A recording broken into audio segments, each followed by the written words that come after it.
अब परमात्मा जो कहा करते आज ये सदग्रंथ भी वही बता रहे हैं। देखिएगा श्रीमद् देवी भागवत यानी शक्ति पुराण, दुर्गा पुराण, गीता प्रेस गोरखपुर से प्रकाशित है। इसके कौन है संपादक? संपादक है हनुमान प्रसाद पोदार, चिमनलाल गोस्वामी। प्रकाशक एवं मुद्रक हैं गीता प्रेस गोरखपुर, गोविंद भवन कार्यालय कोलकाता का संस्थान है। ये इनके फैक्स और फोन नंबर है। ये देखिएगा इस पवित्र पुराण के पहले स्कंद में श्रीमद् देवी भागवत पृष्ठ नंबर 28 पर नारद जी और व्यास जी की गोष्ठी हो रही है। Vyas ji is the writer of 18 Purana and ये चारों वेदों का, गीता जी का और इन 18 पुराणों का, श्री सुधा सागर का ये व्यास जी राइटर है, लेखक है। और ये नारद जी से वार्ता कर रहा है। नारद जी ने कहा, महाभाग व्यास जी, तुम इस विषय में जो पूछ रहे हो ठीक यही प्रश्न मेरे पिताजी ने भगवान श्री हरि से किया था। नारद जी के पिताजी हैं ब्रह्मा जी। देवादि देव भगवान जगत के स्वामी हैं। लक्ष्मी जी उनकी सेवा में उपस्थित रहती हैं। दिव्य कौस्तुभमणि उनकी शोभा बढ़ाती है। वे शंख चक्र गदा लिए रहते हैं, पीताम्बर धारण करते हैं, 4 भुजाएं हैं। यानी पूरी डेफिनेशन बता दी। विष्णु जी हैं। वे चराचर जगत के आश्रयदाता हैं, जगत गुरु एवं देवताओं के भी देवता हैं। ऐसे जगत प्रभु भगवान श्री हरि महान तप कर रहे थे। विष्णु जी तपस्या कर रहे थे, उनकी समाधि लगी थी। यह देखकर मेरे पिता ब्रह्मा जी को बड़ा आश्चर्य हुआ।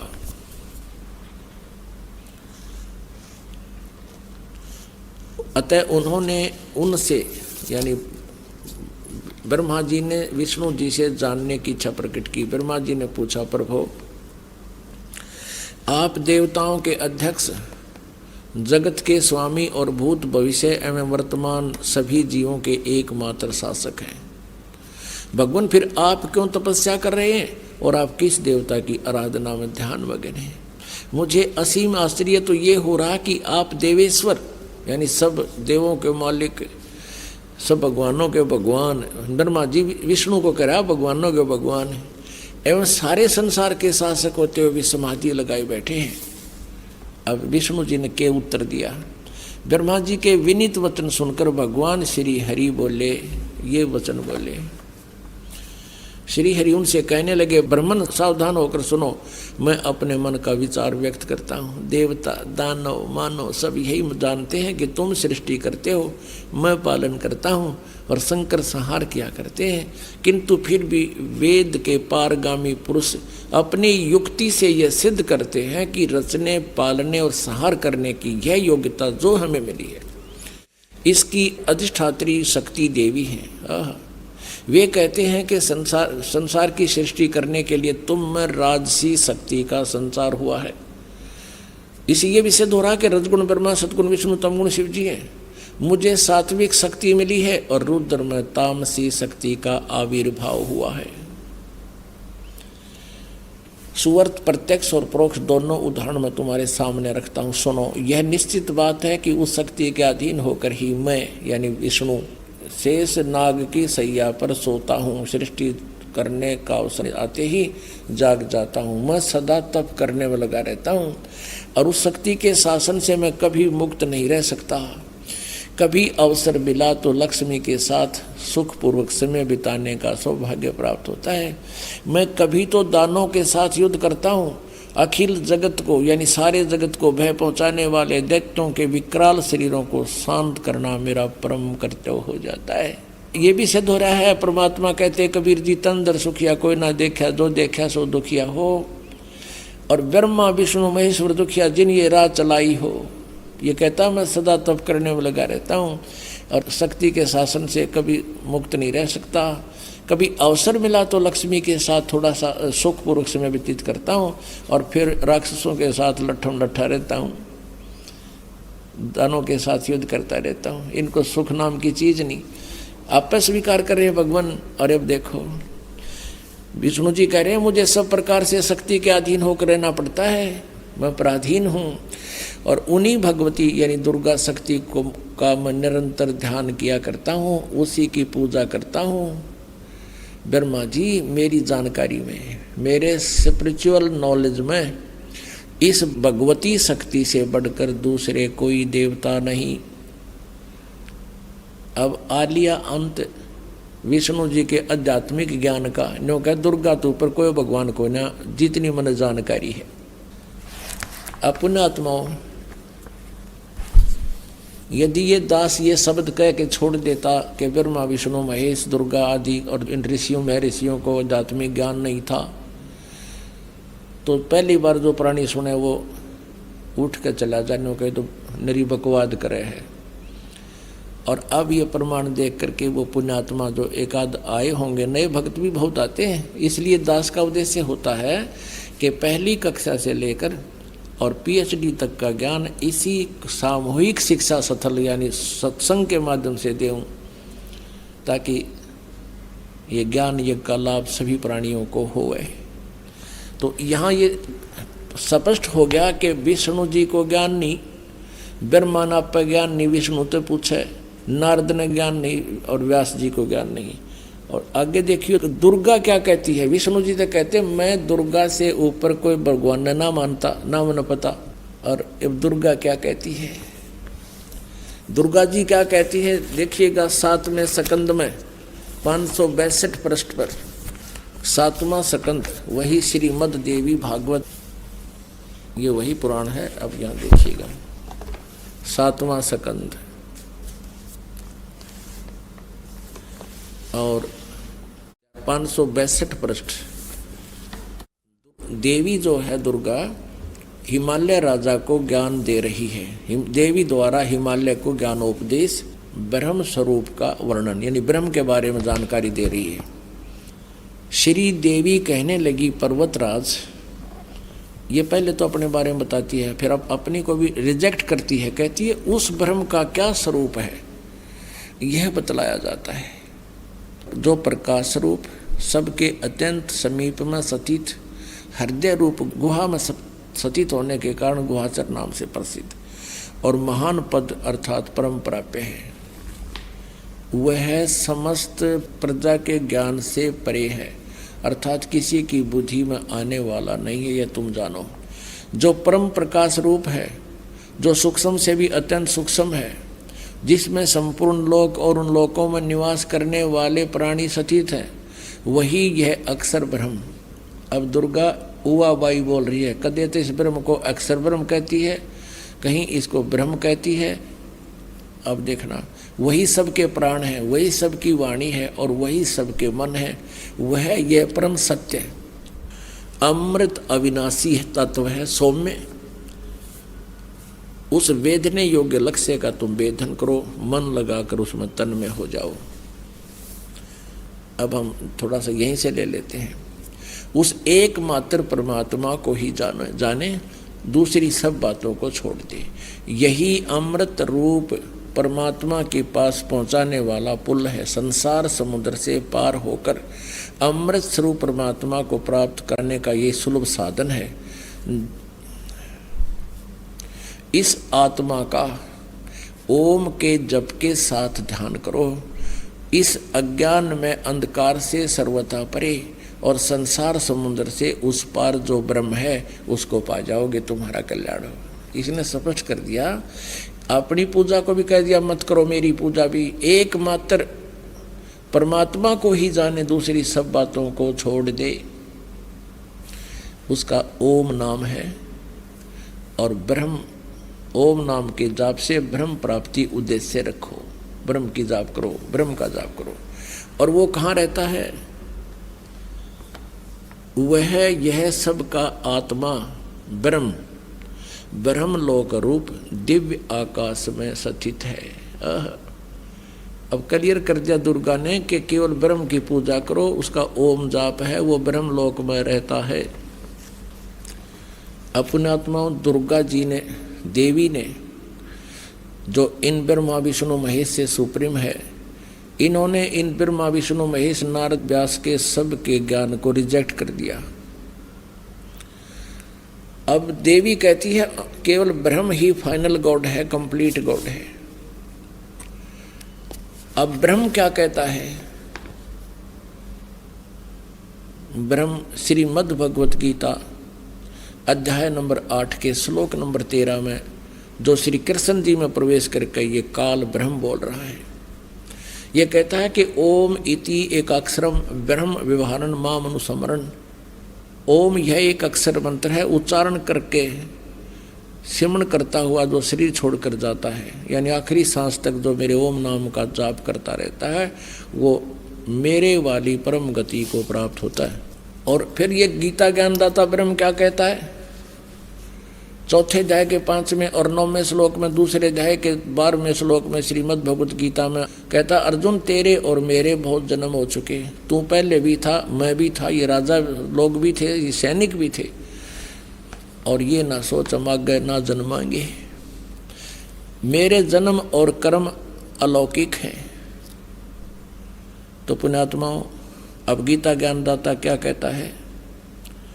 18वें अध्याय के 62वें श्लोक में कहा कि अर्जुन तू सर्वभाव से उस परमेश्वर की शरण में जा, उसकी कृपा से तू परम शांति को और सनातन परम धाम को प्राप्त होगा। सनातन परम धाम कौन सा है? सतलोक।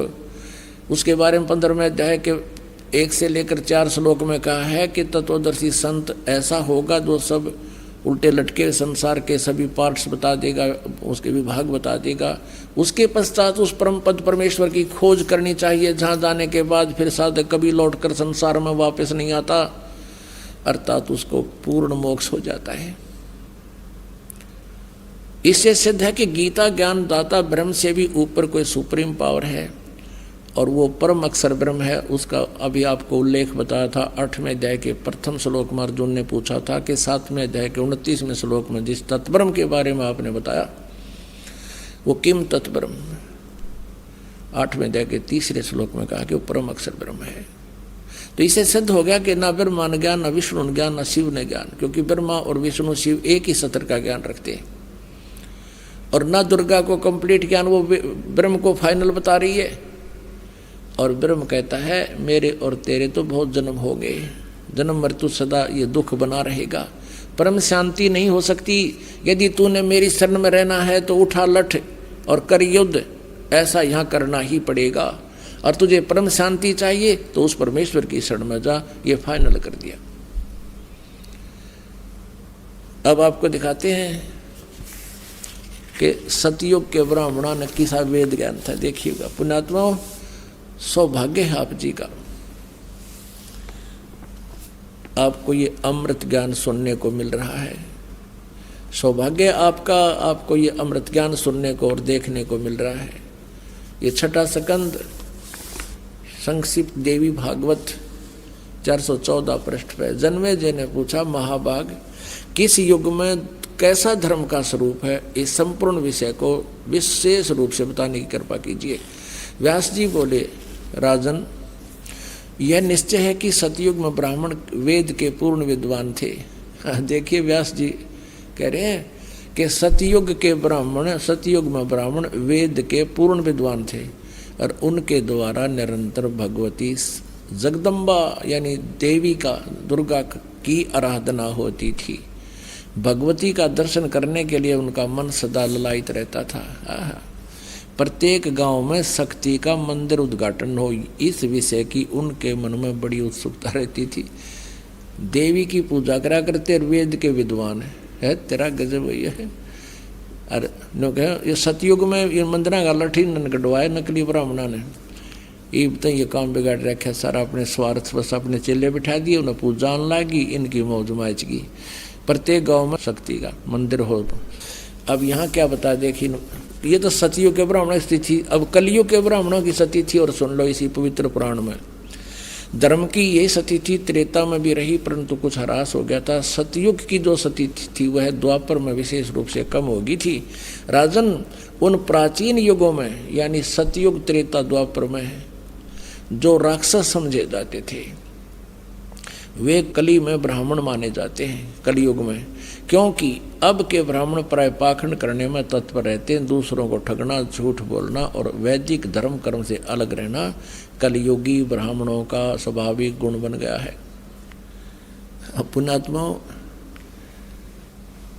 परमेश्वर ने 600 वर्ष पहले कहा था, वेद पढ़े पर वेद न जाने, ये बाँचे पुराण 18, और पत्थर को ये पत्ते खुआवे, भूल गए सिरजनहारा। वेद पढ़े, भेद नहीं जाने, और ये बाँचे पुराण 18, और कह कहेगा पता नहीं पुराणों में क्या लिखा हुआ है। ब्रह्मा जी अजरो अमर हैं, सर्वेश्वर हैं, महेश्वर हैं, इनकी कोई माता पिता नहीं, यही समृद्ध शक्ति है, और ये जन्मते मरते नहीं। और पुराणों में लिखा है ये जन्मते और मरते हैं, इनका तो जन्म और मृत्यु होती है। यही अपनी देवी पुराण आपको स्पष्ट करेगी। पुणात्माओं, जब तक हम अपने उन पवित्र सदग्रंथों से स्वयं परिचित नहीं होंगे तो हमारे अंदर जो जमा हुआ ये युगों युगों का लोक वेद या दंत कथा अटे नहीं, और इसके हटे बिना भगवान की रुचि बढ़े नहीं तो हमारी इन्हीं में आस्था पड़ी रहेगी। तो दास का उद्देश्य यही है कि आपको रूबरू करा दूं ताकि आप प्रत्यक्ष प्रमाण देखकर भगवान को पहचान सकें और ज्ञान समझ सकें। और ज्ञान समझ में आ गया फिर तो ये परमात्मा की महिमा बच्चा बच्चा गाया करेगा।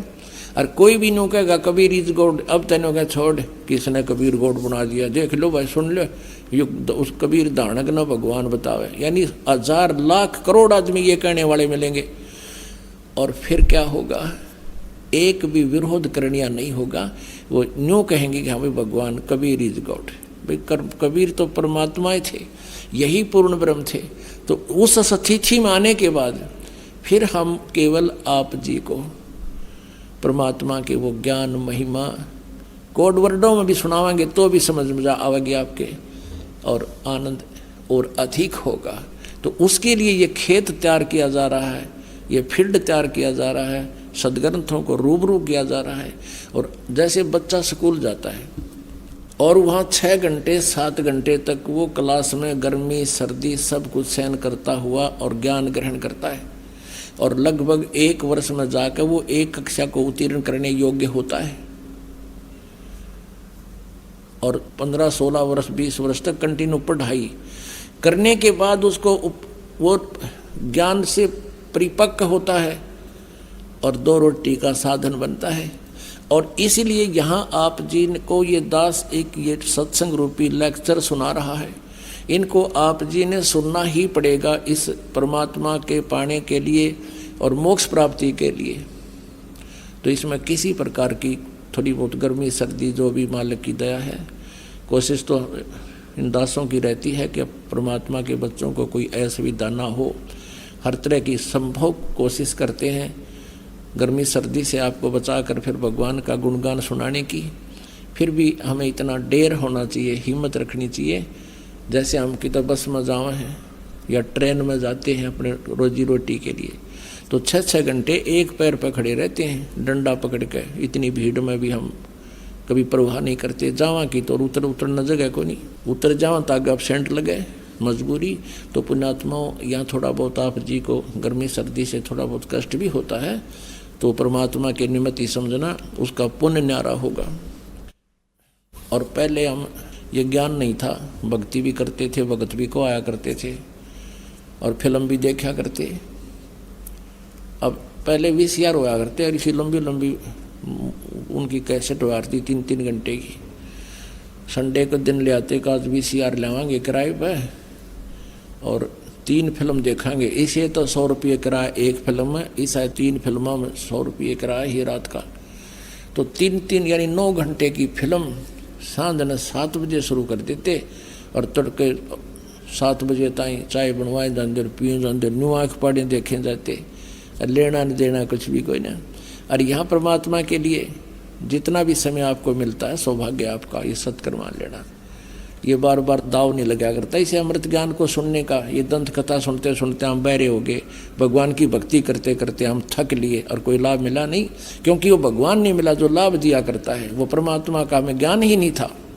परमेश्वर क्या बताया करते, चारों युग में मेरे संत पुकारे और कूक कहा हम हेल रे, हीरे माणिक मोती बरसे ये जग चुगता ढेल रे। ओए होए।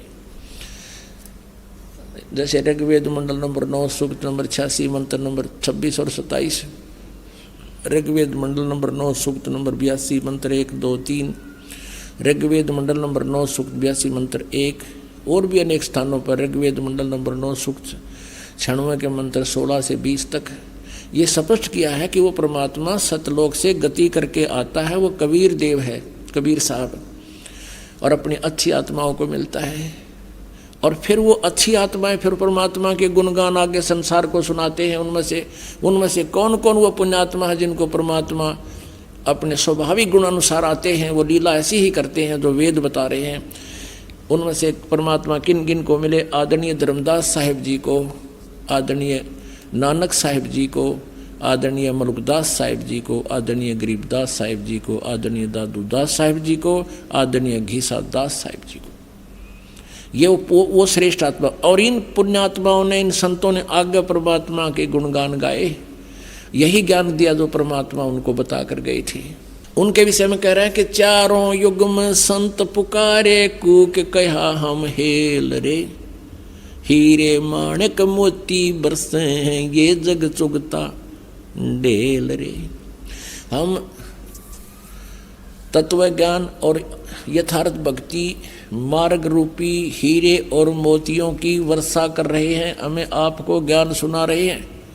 और ये हमारे ज्ञान को ना सुनकर, इन हीरे मोतियों को ना पहचान कर, या अर्थात यथार्थ भक्ति मार्ग को ना जानकर, आन उपासना रूपी शास्त्र विधि त्याग कर मनमाना आचरण रूपी ये कंकर पत्थर डले इकट्ठे कर रहे हैं, कंकरों को इकट्ठा कर रहे हैं। जोड़ी भर रखी है कि मैं लाल ले रहा हूँ, ये मैंने लाल ले रखे हैं। परमात्मा कहते हैं इन लालों की परख होगी धर्मराज के दरबार में, फिर रोग टक्कर मार के ये संसार समझदा नाई कहंदा श्याम दोपहरे नु, गरीबदास ये वक्त जात है रोगे इस पैरे नु।